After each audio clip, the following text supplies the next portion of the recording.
Langsung saja kepada guru kita Ustaz Ahmad Yati kami persilakan. Bismillahirrahmanirrahim. Alhamdulillahirabbil alamin. Wassalatu wassalamu ala sayyidina Muhammadin wa ala alihi washabbihi ajmain. Amma ba'du. Para sahabat radioku yang dimuliakan oleh Allah Subhanahu wa taala. Kita melanjutkan kembali mempelajari hikmah-hikmah pelajaran-pelajaran yang terkandung dalam peristiwa Perang Uhud.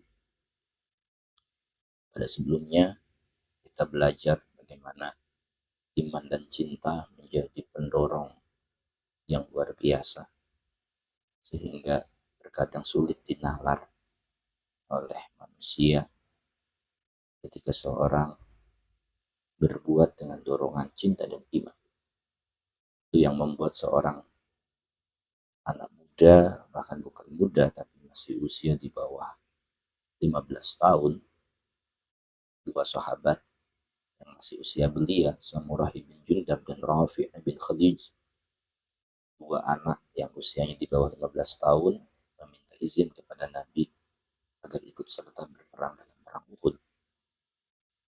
Yang bagi anak seusianya tentunya tahu bagaimana risiko dari peperangan, maka pastinya akan memilih untuk tidak mengikuti rangkaian-rangkaian seperti peperangan yang mengancam nyawanya. Tapi tidak dengan Samurah dan Rafi ini, dengan kekuatan iman dan cinta yang membuat keduanya terdorong untuk ikut serta, ikut berperang bersama dengan Rasulullah SAW dan diizinkan oleh Nabi setelah mereka dengan memaksa agar diizinkan oleh baginda Nabi Muhammad SAW.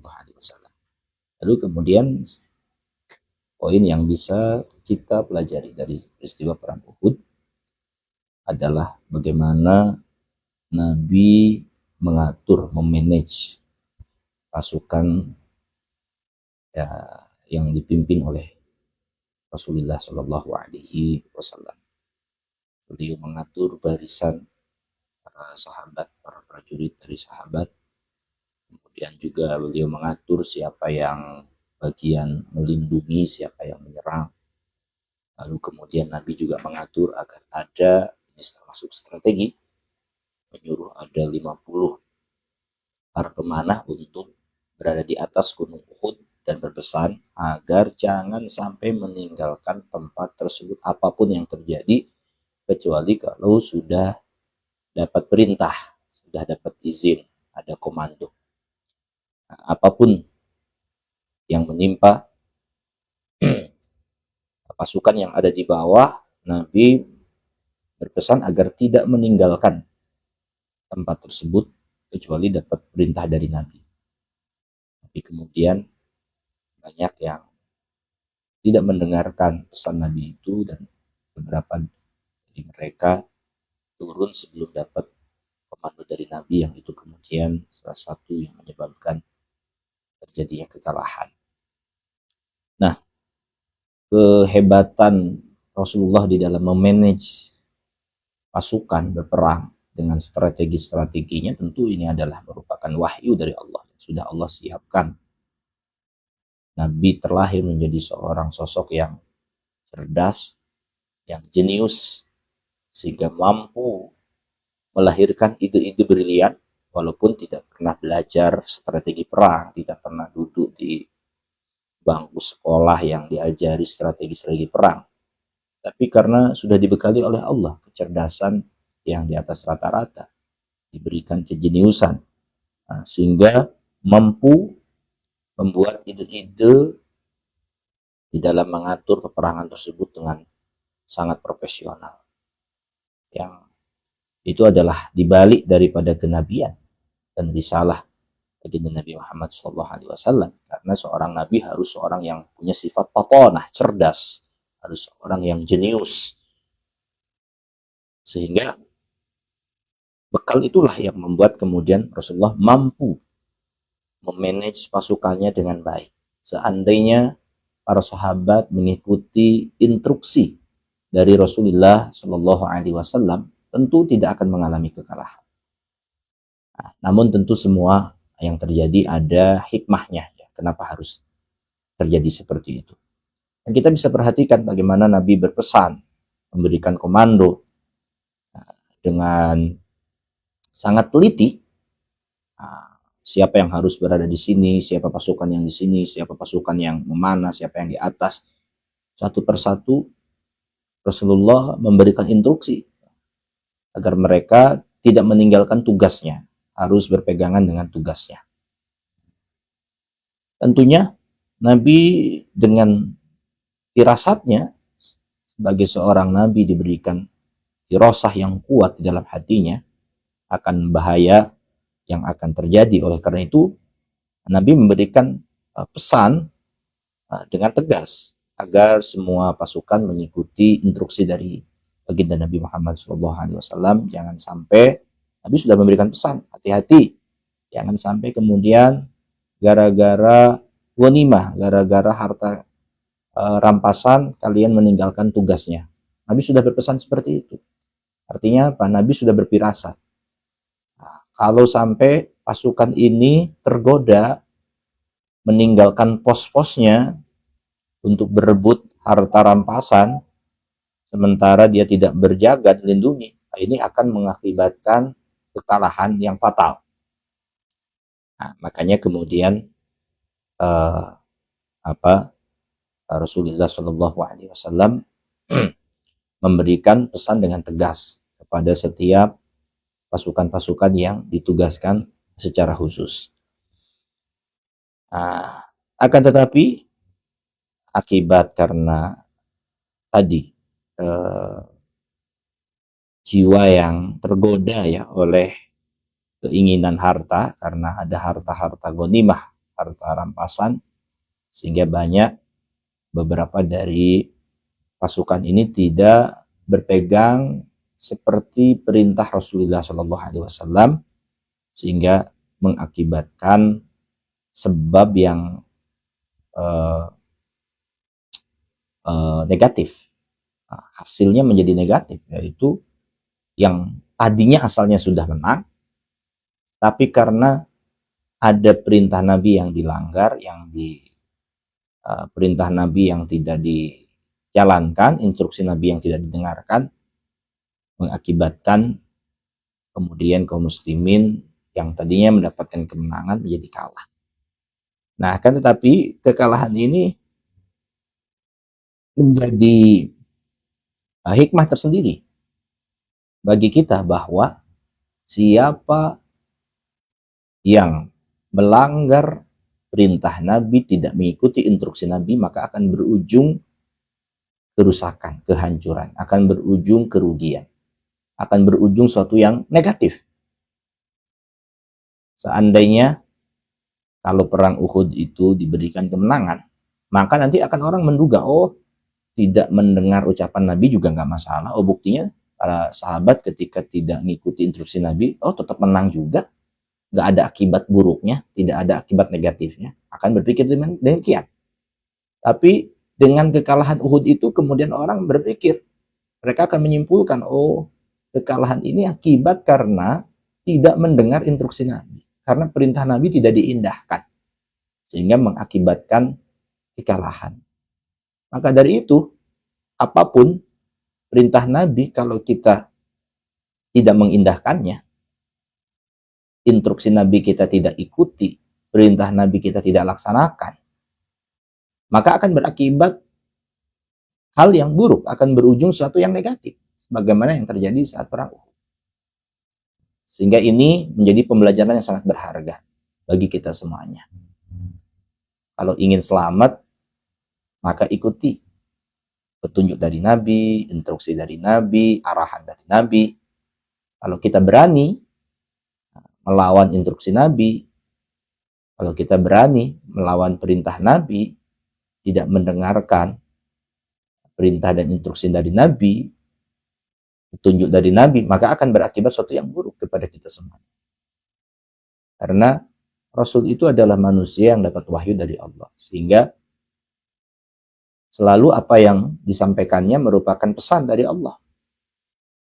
Kalau kita mau mengikuti, bahkan berakhir dengan kebaikan. Tapi kalau kita tidak mendengarkan, maka akan berujung keburukan, karena Allah zat yang maha tahu apa yang terbaik untuk hambanya. Ya, tugas kita itu adalah taat, patuh, tunduk kepada Allah dan juga kepada Rasulnya yang ditugaskan oleh Allah Subhanahu wa Ta'ala menyampaikan pesan-pesan atau wahyu dari Allah Subhanahu wa Ta'ala. Nah, ini adalah hal yang begitu penting untuk kita terapkan atau menjadi sebuah prinsip di dalam diri kita. Kalau kita ingin sukses, kalau kita ingin mendapatkan kebaikan, maka kuncinya adalah patuh kepada Allah dan Rasulnya. Apapun tindakan kita yang melanggar Allah dan Rasulnya, yang tidak mengindahkan perintah Allah dan Rasulnya, akan berujung suatu yang buruk, akan berakhir dengan suatu yang negatif, seperti peristiwa yang terjadi pada perang Uhud tersebut. Nah, maka ini menjadi pelajaran berharga bagi generasi setelahnya dari peristiwa perang Uhud tersebut, dan juga menjadi pelajaran para sahabat itu adalah manusia yang bisa berbuat salah, mereka bukan Rasul yang terjaga, sehingga dalam peristiwa itu mereka melakukan sebuah kesalahan, dan itu menunjukkan bahwa para sahabat adalah manusia yang bisa melakukan kesalahan. Akan tetapi mereka adalah makhluk pilihan yang dapat mendampingi Rasulullah Shallallahu Alaihi Wasallam. Tentunya mereka akan belajar dari peristiwa itu. Nah, dan para sahabat kemudian menyadari akan kesalahan itu, sehingga mereka kemudian memperbaiki di masa yang akan mendatang, sehingga tidak lagi berani mereka untuk melanggar instruksi dari Rasulullah Shallallahu Alaihi Wasallam. Ini menjadi pelajaran bagi mereka semuanya agar tidak mengentengkan apa yang menjadi perintah dari Rasulullah, apa yang menjadi petunjuk dari baginda Nabi Muhammad Shallallahu Alaihi Wasallam untuk kebaikan mereka. Nah, ini adalah sebuah hal yang penting untuk kita renungi dari hikmah yang ada di dalam peristiwa perang Uhud. Walaupun pahit rasanya, menelan kekalahan, banyak sahabat yang terbunuh, khususnya adalah orang yang dicintai oleh Nabi, Hamzah, yang wafat dengan tragis, mengenaskan. Itu yang memberikan pukulan dalam ya kepada Rasulullah Shallallahu Alaihi Wasallam. Akan tetapi apapun yang terjadi selalu ada hikmah dan pelajaran yang terkandung di dalam cerita dan peristiwa-peristiwa tersebut ya. Walaupun itu suatu yang menyakitkan, walaupun itu suatu yang pahit yang harus diterima, akan tetapi kejadiannya harus seperti itu karena kita bisa menimba pelajaran, mengambil hikmah-hikmah dari peristiwa yang terjadi dalam peristiwa perang Uhud. Apa yang ditunjukkan oleh para sahabat, ada yang setia mengikuti perintah Nabi, ya, ada yang kemudian teledor, kurang mengikuti instruksi Nabi, sehingga akan berujung seperti itu. Artinya apa? Juga pelajaran bahwa kalau dalam satu kelompok, kalau ada sebagian yang tidak mengikuti instruksi yang sudah ditetapkan, maka yang akan merasakan akibatnya itu bukan yang melakukan salah saja, semuanya. Seperti ini kan, yang melakukan kesalahan segelintir sahabat yang mestinya berjaga pasukan berpanah ini, tapi kesalahan yang mereka diperbuat oleh segelintir ini ternyata dampaknya harus dirasakan oleh semua. Ya, semua merasakan pahitnya kekalahan tersebut. Nah, sampai harus banyak korban yang berjatuhan. Nah, ini pelajaran bahwa sesuatu yang dipekerjakan dengan kerjasama, ya, maka kalau ada satu atau sebagian yang tidak mengikuti sesuai instruksi, dan itu akan berakibat suatu yang buruk dan fatal, maka yang merasakan akibatnya bukan dia saja, tapi semua merasakan.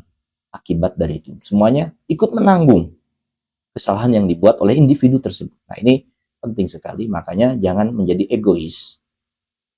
Karena kesalahan yang dibuat oleh Anda, akibatnya bukan hanya dirasakan ditanggung oleh Anda, tapi terkadang akibatnya ditanggung oleh semua dengan kawan-kawan Anda. Padahal yang membuat hanya Anda seorang, individu.